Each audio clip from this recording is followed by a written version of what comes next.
Radio. Can you say naked in bed to somebody?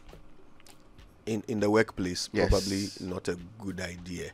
Or it depends on the beginning of the sentence. Naked in bed. You could say, have you seen Uncle Ebo White play naked in bed?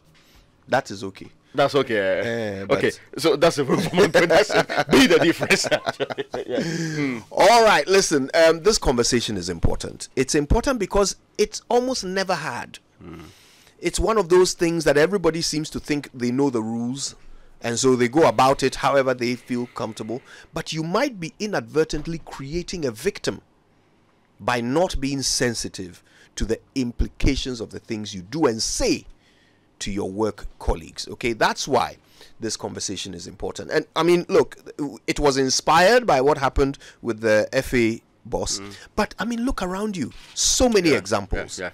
All right, guys walk into the office, or sometimes it's even women. Yeah. Walk into the office, oh, you're looking juicy today.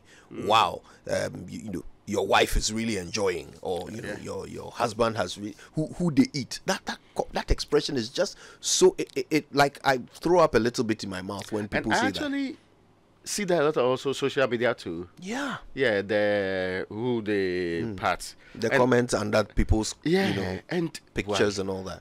the thinking has always been we are passing a comment, and the explanation is harmless, but you might think it's harmless.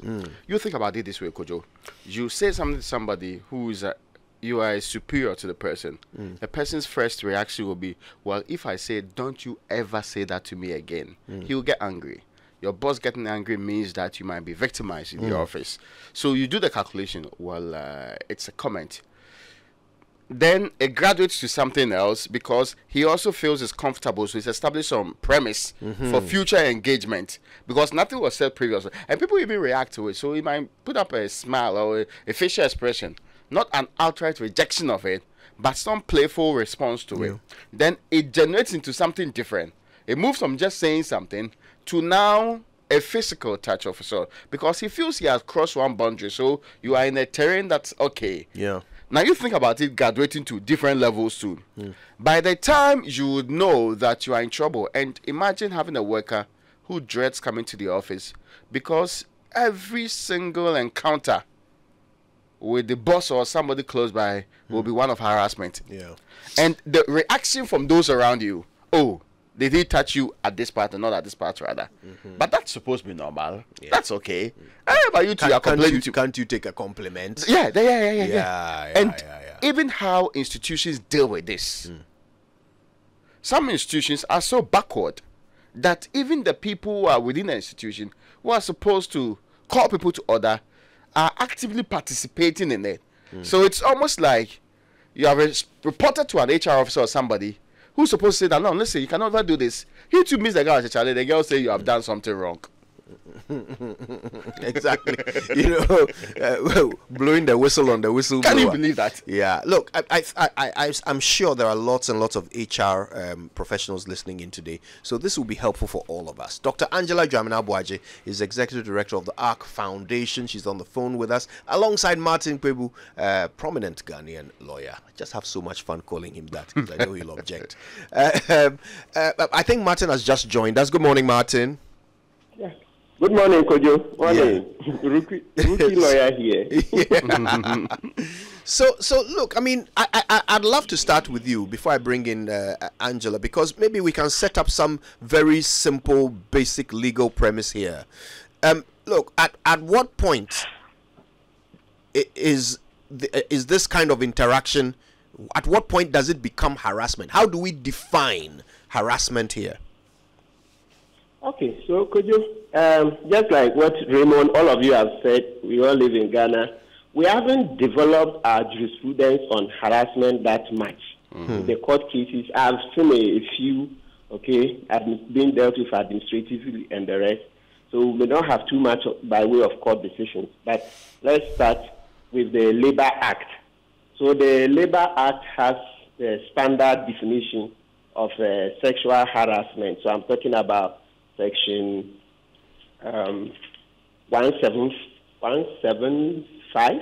Yes, 175. Then let me read it out. It says, sexual harassment means an unwelcome offensive or importunate sexual advance or request made by an employer or superior officer or a co-worker to a worker, whether the worker is a man or woman.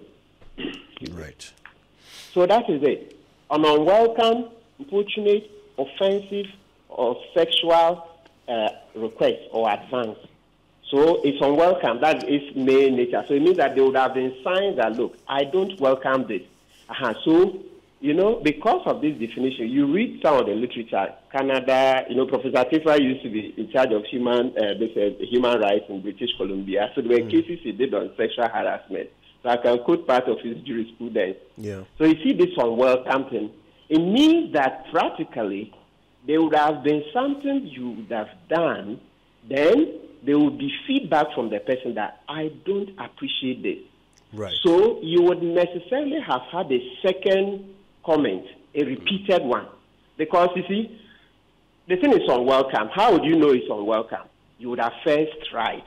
So a lot of the time, this would happen the second time.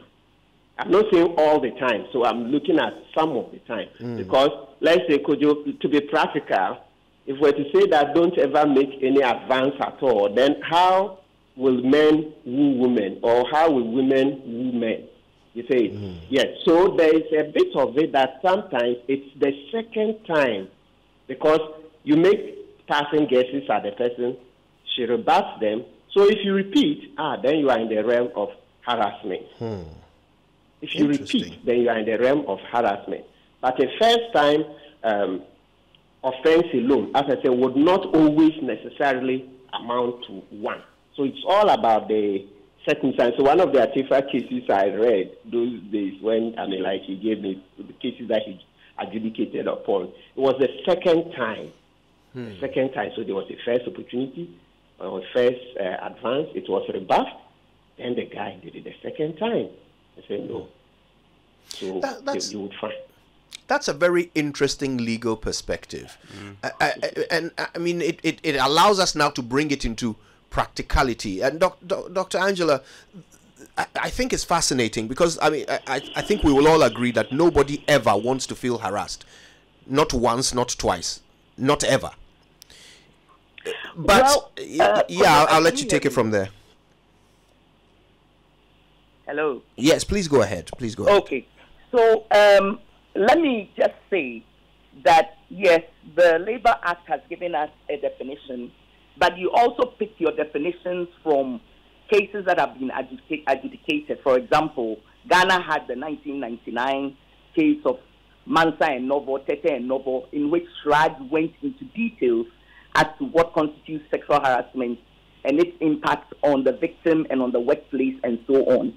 I think it would be important for people to avert their minds to this case because it was a serialized case. I mean, I remember Public Agenda really, publishing that case in full so people will understand the nature of sexual harassment and how it impacts the victims and also affects the workplace, okay? So we can go into the constitutional and human rights dimensions of this. But what Martin said is true. However, you can actually commit just one act that is egregious enough to be called sexual harassment. And so you would find there's this case that it's a true case actually was reported to a friend of mine in which a lady was called by her boss into his office and found that the boss was facing towards his wall because he had a swivel chair. Now he has this kind of door that locks automatically. So he goes in there, the door locks automatically, and he's facing the wall in his swivel chair. He turns around and he's stark naked. Whoa. He's stark naked. He gets out of the chair and starts reaching out to grab her. Now, that was a boss who had never even told this lady that he liked her. Jeez. Okay? And that's pure sexual harassment right from the start. Okay? You don't have to repeat it for it to be sexual harassment. So you do have cases like that. And in fact, attempted rape, attempted indecent assault, all of these are parts of sexual harassment that can occur in the workplace and in many, many parts of our society. Many people have experienced it. In fact, too many people, because of where I work, have experienced it personally. And we need to understand the ramifications. You know it when you are pushing the buttons. And I think one of your commentators said something, and I was very happy. He said, if I come to the office and I say naked in bed to you, what am I trying to say? But if I say, have you seen a Bo White play naked in bed, it makes a difference. And you know it when you are pushing it. You see, that's something that we need to understand. If I come to your office and I say, Kojo, you look sexy, what has that got to do with our brains at work? But if I say, oh, Kojo, you have a nice shirt on, that's fine. And you know it when you are pushing the buttons. You know it when you are breaking the boundaries. And that's why people were mad at the gentleman. Okay, there's also a power dynamic that we need to understand. Even though it can go from peer to peer, often when you have power over somebody, it really colors the issue. It doesn't become an ordinary act anymore because you have power over that person. And therefore, you can exercise certain things over them that they may not even be willing to comply with, but they do not know how to respond to it. That's another interesting aspect I want to introduce. I want to ask Martin about. That's the power dynamic. Are there certain relationships, certain professional relationships, which make sexual harassment even more of a risk? So that something that perhaps you could say to your colleague who is on equal level with you, if it is said to you by a superior, it immediately takes on a different color. Does the power dynamic create an increased risk? Yeah, so could you, on the face of it, yes, it does, because, you know, the context is that in Ghana, so let's situate it here, you know, jobs are very hard to come by, very hard to come by. So with that context, you know that the employees are vulnerable. So the superior, having this in mind, knows that, look, I could get away with murder. So usually there is that bias. You know, it's not everything that may be written on paper, but when you look at the circumstances, so one case I was involved in, right? I mean, when I say represented the client a bit. So the superior actually pinned it to the wall. Whoa. Why would the superior attempt to do that? It's because from the way the analysis, the whole thing was going up, you know that she needed her promotion to be done. You know, the superior needed to grade her for her to be promoted. And he thought that was the right time for him to exact some payment. I mean, definitely wrong. So you could see that in that context, being a superior and at the critical moment where he had to fill in her appraisal decision, it just definitely created a situation where, on the face of it, you see that no, the power dynamics makes it even very worse. Makes it worse. Yes. You gave an example earlier when you said that sometimes it is the second event that would clarify, you know, the harassment, because first you have to get you have to come to the realization that it is unwelcome. Yes. Then if you do it, then you've harassed. Now I'm wondering, you know, when there's a power dynamic as well, do you find that maybe it becomes a bit more difficult for, let's say, the subordinate to actually say that the advance is unwelcome just because of the power dynamic? So in that case, could that result in harassment continuing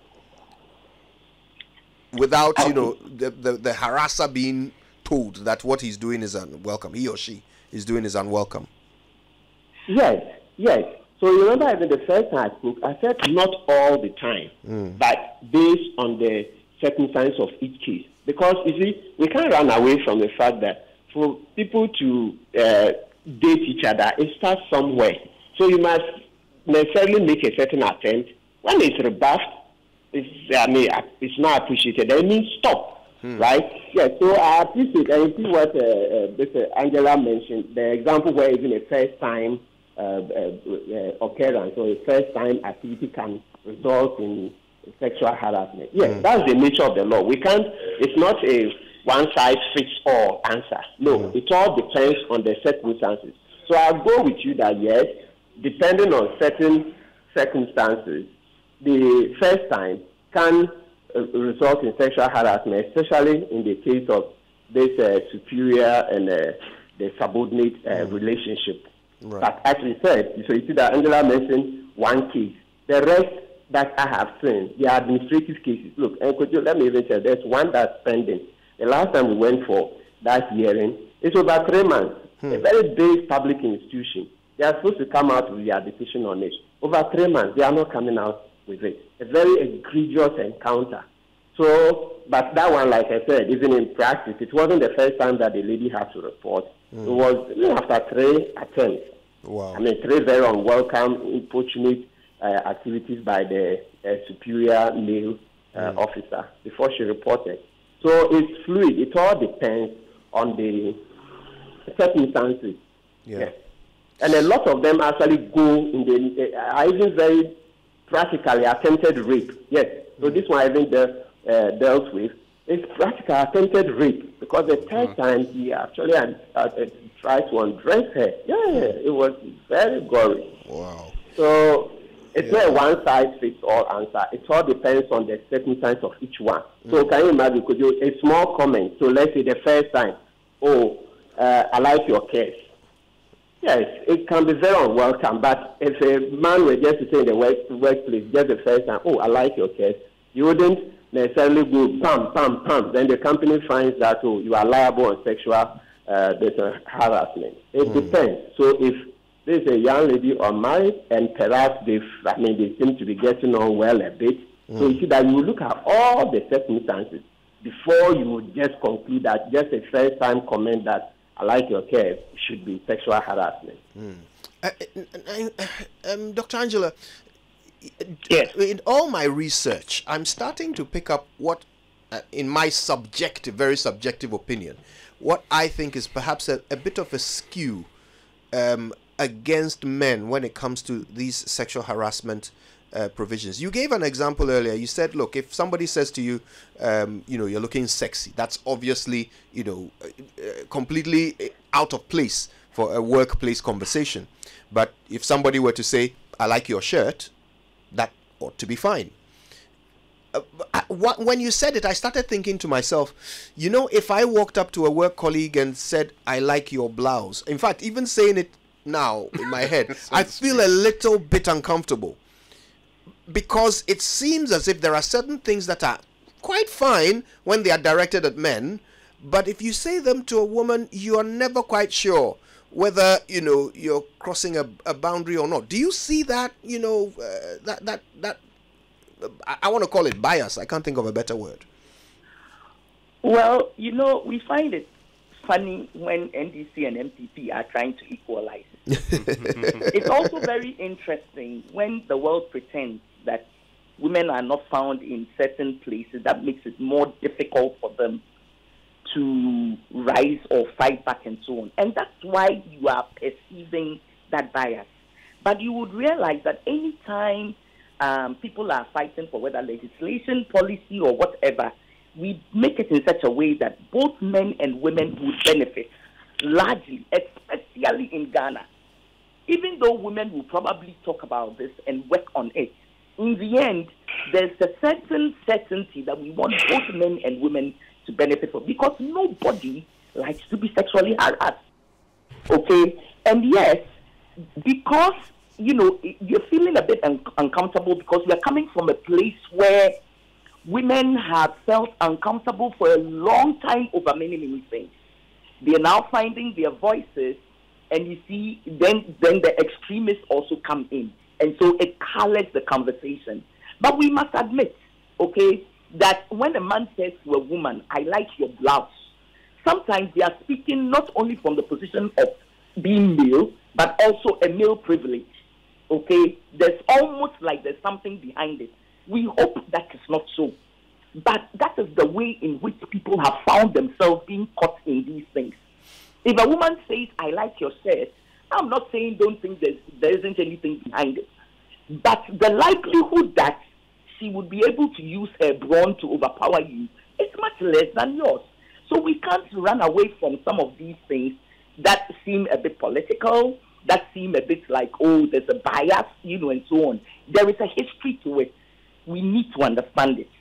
Okay? In many places where a woman dressed from the top of her head to her toes can still be sexually assaulted, raped, indecently assaulted, even when fully dressed. You know why people would feel uncomfortable when you are talking about their blouse and their skirts and so on. So for me, first thing is that we need to be fair to each other. Nobody wants to be sexually harassed. Okay? Second, we need to understand that the issue is about respecting the other person. When people put upon themselves or take the privilege, quote unquote, to do certain things that they feel they can do with impunity, after a while you are objectifying the other person. Okay? If you're a boss and there's a lady who is working with you in the office who puts the cans of fish on the shelf, and it is only when she has climbed the ladder to do that, that's when you come and stand under the ladder to make comments. You should know you are pushing it. Okay? If you're a lady, and yes, I know ladies who are in power who are also treating some men like their handbags. Take me here, take me there, drive me here, drive me there. In the evening, come and give me a massage. Okay? You are pushing it. That's abuse of power. And so you would find, like Martin said, that there are different scenarios and different cases.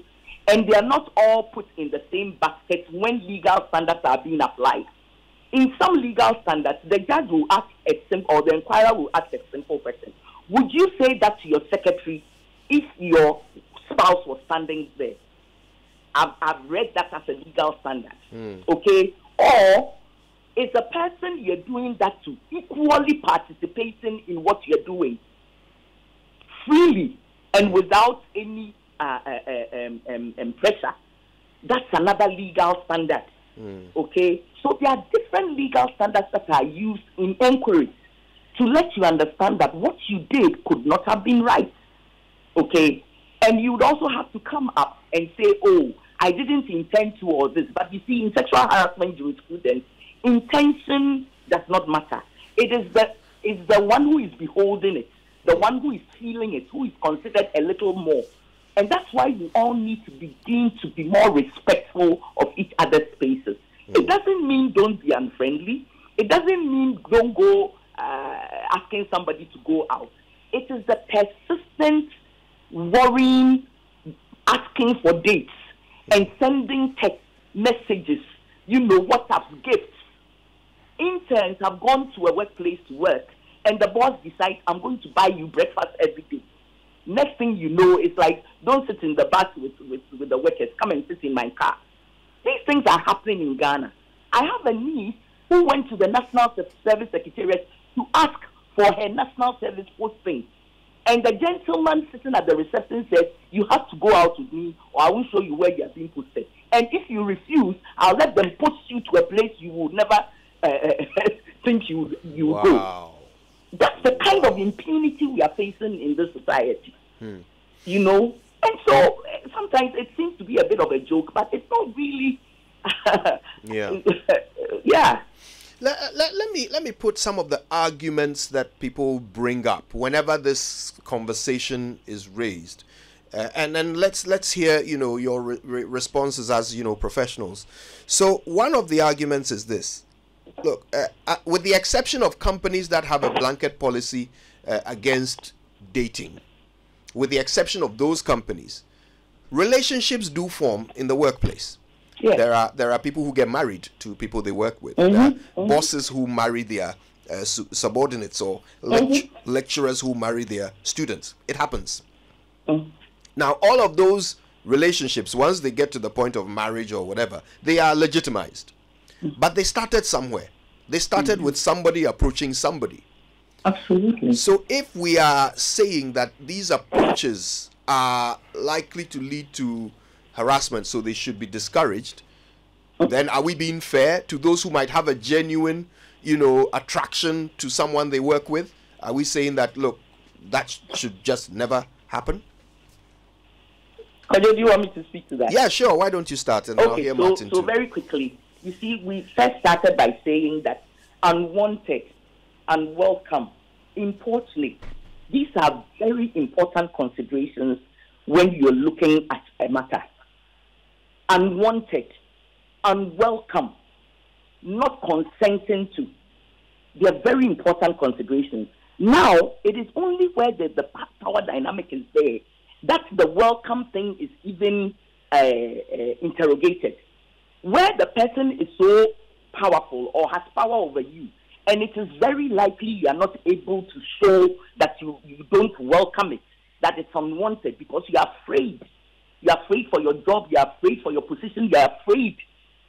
Then that's where the inquiry goes and says that because of the power dynamic, we'll even question if the person consented or said it's welcome or said nothing. Okay? So you see the different steps. Now, every human interaction starts with respect. Because we are human beings. And as long as our gumptions are working, okay, let me just be a little crude, but not too crude. If I wanted to take a leak, if I wanted to pee, and I was, walking on my Kwabenya road, and I really want to feel like I want to pee, will I not try and hold this thing, and try and put my legs together until I get to a place where I can ask somebody, please, is there a washroom here or something like that? Will I just take off my trousers or my pants and start peeing because I feel like peeing? No. And that's what I want us to apply to this thing. You like somebody, okay, but you know that when you ask them out, they probably will say no the first time. Even the way you say it shows that you respect them. But when you start pushing it with propositions upon propositions, I can't sleep when I see you, when I see your legs, something is doing me. Then you send a message, then you send naked pictures at night, then you do this and you do that. You yourself, that you are not acting civilly. Okay? So there is nothing wrong with human beings being in a workplace or being in a social space, liking each other and saying so. Okay? The only thing is know the boundary. Believe that when somebody says no, it's no. If the person says no and likes you, they will give you an indication that, there can be a comeback. Just be respectful. I have one for you, Martin, but I'll ask you in just a moment. We are listening to the Super Morning Show, and we're talking to Martin Kpebu and Dr. Angela Dwamena-Aboagye. We're talking about flirting in the office environment, and how much is too much, how far is too far, and are we inadvertently creating victims because we are not sensitive to the effects of the things we say and do to our colleagues? And if somebody were to make you uncomfortable with their comments or actions, do you know what to do? Would you be able to speak up about it? That's what we want to establish with this conversation with Dr. Angela and Martin. But let's wrap up with our two guests. And here's my other scenario. This time, I'll start with Martin, if that's okay. So, another thing that we often hear when a woman complains about unwelcome attention from a particular male work colleague, for example, you are likely to hear him say, but I see you doing the same thing with this other colleague. I see you hugging these other guys. So what's wrong with me asking you to give me a hug? Is there any such legal principle? Does a woman or a man, does a person establish any kind of precedent by behaving in a certain flirtatious way with one colleague, so that if another colleague does the same, she can't complain or they can't complain? No, Kojo, not that I'm aware of. And then to even further fortify it, let's go back to the definition. The definition says, of sexual harassment, says it's an unwelcome, offensive, or importunate sexual advance or request. So you have made it, she's not interested, period. So you can't use the fact that, and sometimes, of course, we can tell it can be the woman, pursuing the guy. But I mean, stereotypically, we say the man going after the woman. So she's not interested. That's it. You can't see that. You can't say that because Adwoa is interested in Kojo, then she must necessarily be interested in Raymond. It doesn't work that way at all. So the definition itself makes it clear that it's unwelcome, it's offensive to her. She just doesn't appreciate it. Simple. Meanwhile, in the next moment, she may be, as you say, hugging or talking, I mean, flirtatiously with Kojo. Whilst a minute ago, she had said no to Raymond. So it's allowed. It's not, I mean, Raymond can't say that because the lady is doing X, Y, Z with Kojo, then it must necessarily be the same with him, Raymond. So, it's not a democracy, right? Dr. Angela, on the same scenario, you know, in practical terms. Yeah, I mean, Martin has said it all. There's no legal standard or you know, a rule or regulation about that. The welcome thing is very important. I'm like that with that person. I'm not like that with you. Respect the boundaries, okay? Let me just cite you people as an example. Kojo, I know you on radio. I probably have seen you somewhere. I may meet you in Makola, and it will be very strange if I open my arms and say, hey, Kojo, and start hugging you and rubbing myself all over you. Oh, it Meanwhile, happens. Odame is like a son to me. Me and him, we are like that. If the moment I see him, whether in church or on the street, I can just open my arms and hug him. And I'm a big hugger. But because of what I know, I do it with people who I am on those terms with. Right. Me and you, we are like that. Okay, and that's the principle. Now, if I get to know you as good as I know Samuel Odame, I probably will hug you and you will hug me and we will have a problem, unless, of course, you let me know that you don't appreciate that. Okay, yes. So these are the practical ways in which you can check yourself, whether you're in the workplace or outside. Okay, let me respect the other person. Once I establish a certain kind of relationship with them, we know we are cool. There's no unwanted, there's no unwelcome, and that means there's no case. Yeah, wow. Okay, I mean, I guess that's definitive. And I think it's a very good point on which to end, you know, clearing any ambiguities from the minds of those with questions. I want to thank you both, Dr. Angela Dwamena-Aboagye, Executive Director of the ARC Foundation, and Martin Kpebu, Ghanaian lawyer of prominence. We thank you both for your time with us this morning and the education as well.